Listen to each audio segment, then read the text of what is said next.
season naman no. So di na po magsugod ang mga adventure sa dagat, mga pahubas ba. So karon na manirok namin diri sa pahubas ni Holy Talisig no. Kauban na nako si Robert Altiso.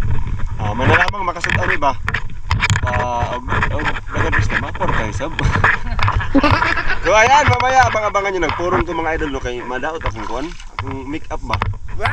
So abangan nyo mamaya no, dahil pag mahina kang tumakbo, hindi ka makakahuli ng isda mga idol. Basta paano masabi? Sinahanap buhay yung pakubas.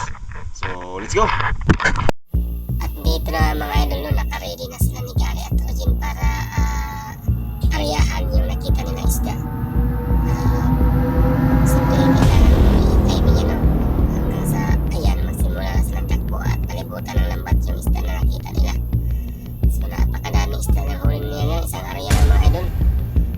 Kitang-kita nyo mamaya kung gaano karami yung nahuli nila no.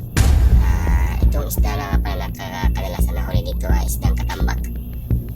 Yun o, ayun no. Wow! Dami nito mga idol no, isang area lang talagang mukhang Christmas tree yung lambat nila dahil sa dami ng isda. Yun, kitang-kita mo na mababaw na sila kasi ano, tawag tong pahubas no dahil pag high tide inaano nila ng lambat yung ano, hulasan. What? At saka pag low tide na wala na madaanan yung mga isda no, naanohan na sila ng mga lambat. Kaya ito sa magkukulan sila makita na aryahan. Kaya yun, dami talaga mahuli kasi kadalasan dito ano, panon-panon ba. Yun lucky. Yun, fresh talaga yan mga idol. Wow! Dito mga idol, talagang swerte talaga sila ngayon. Yan pa oh. Yun, sarap nito mga idol na ito lang. Presko kasi